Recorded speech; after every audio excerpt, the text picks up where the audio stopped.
chers élèves, chers jeunes, mesdames, messieurs, comment ne pas être profondément ému, ici, dans un lieu chargé d'histoire? Monsieur le maire, je tiens à vous exprimer de très profonds remerciements pour nous permettre d'être ici rassemblés, d'être ici unis. Vous nous accueillez pour une manifestation extrêmement forte en symbole et puissante dans les valeurs qu'elle représente. Comment aussi, ne pas être fier, très fier, de voir que cette manifestation, y compris sa préparation, elle est portée par de jeunes élèves qui seront nos porte-paroles et les porte-paroles de notre histoire. Ils seront des passeurs de mémoire et d'une mémoire collective.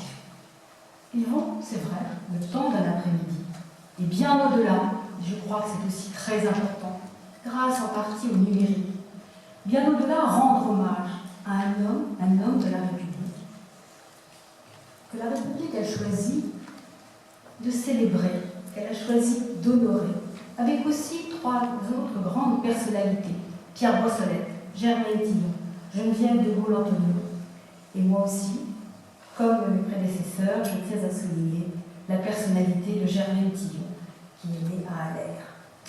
Ces hommes, ces femmes rejoindront le Panthéon. Ils seront quelque part l'incarnation parfaite d'un idéal républicain, d'un idéal démocratique. Et ils ont contribué au vrai destin de notre pays. Pour l'éducation nationale, pour l'enseignement supérieur, c'est un moment tout à fait majeur, c'est un moment essentiel, surtout après les événements de début janvier. En effet, ce sont nos valeurs fondatrices, ce sont nos valeurs fédératrices qui ont été mises en cause. Notre héritage culturel, notre vrai patrimoine. Et vous nous permettez, Monsieur le Président, de les mettre en lumière. La personnalité de José, qui sera évoquée tout à l'heure, je voudrais néanmoins en dire quelques mots du côté de l'éducation nationale et de l'enseignement supérieur. C'est l'apport d'un visionnaire. C'est l'apport d'un visionnaire tout au long de sa vie. Apport d'un visionnaire, que ce soit à travers la création du CNRS, lieu de recherche extrêmement prestigieux, les hauts fonctionnaires, l'ENA, la méritocratie, les œuvres sociales universitaires, le Crous. C'est une modernité déconcertante, une modernité extraordinaire, dont on retrouve l'écho aujourd'hui. Pensons aussi à la formation des maîtres. Pensons qu'il démocratisa à l'école l'enseignement à l'heure où plus que jamais nous avons besoin de cette démocratisation face aux inégalités sociales, aux inégalités scolaires.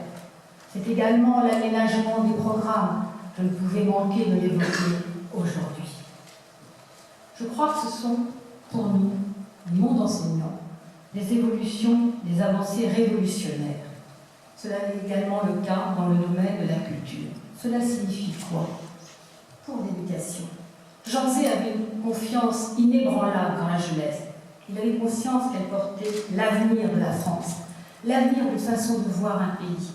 C'est pourquoi il a fait ce pari de l'intelligence de la culture, dans des réformes extrêmement ambitieuses qu'il a su anticiper. Je voudrais le citer. La République repose avant tout sur le civisme, l'intelligence des citoyens, c'est-à-dire sur leur éducation intellectuelle et morale, des fondements de la République. Jean Zay avait pour l'école une vision extrêmement ambitieuse. Il avait perçu son rôle de ciment pour un destin commun, un destin partagé. Pour nous, Jean Zay, c'est le lieu de l'apprentissage du vivre ensemble. C'est le lieu de la formation des futurs citoyens, des enseignants. C'est le lieu de l'émancipation. C'est la liberté, au-delà de tous les déterminismes. Merci infiniment à Mesdames Zay de nous permettre de partager ces moments autour d'elle et avec elle. Jean Zay, c'est aussi la laïcité, à un moment où cette laïcité est menacée. Ceux qui voudraient la troubler n'ont pas leur place dans les écoles, qui doivent rester l'asile inviolable où les querelles des hommes ne pénètrent pas.